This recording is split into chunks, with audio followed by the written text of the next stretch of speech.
কোন কোন স্থানে হাত তুলে সম্মিলিত মোনাজাত করা যায়? এক, ভিতরে কুনুতে নাজেলা যখন পড়বেন সম্মিলিত মোনাজাত তখন করতে পারবেন। সুনান দারিকুতনি 1678 নম্বর হাদিস।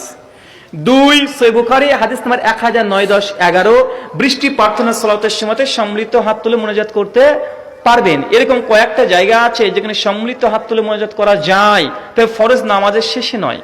ফরজ নামাজের শেষে প্রত্যেক মুসল্লি একাকি নিজে নিজে একাই শুধুমাত্র দোয়া জিকির আজকার পড়বে, এখানে হাত তুলবে না।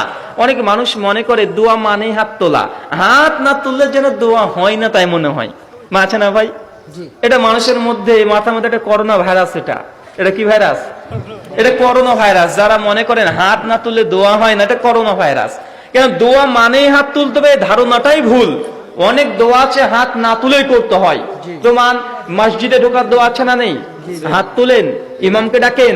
মসজিদ থেকে বের হওয়ার দোয়া আছে না নেই? হাত তোলেন, ইমামকে ডাকেন। বাথরুম ঘরে ঢোকার দোয়া আছে না নেই? হাত তোলেন। পোশাক পরিধানের দোয়া আছে না নেই? হাত তোলেন। জুতো পরিধানের দোয়া আছে না নেই? হাত তুলেন। যানবাহনে ওঠার দোয়া আছে না নেই? হাত তুলেন। বাজারে পয়সার দোয়া আছে না নেই? হাত তোলেন। তার মানে বোঝা গেল অনেক দোয়া আছে হাত না তুলেই মানুষকে করতে হয়। মানে দোয়া মানে যে হাত তুলতে হবে এই কথা সঠিক নয়। স্ত্রী সহসের দোয়া আছে না নেই ভাই?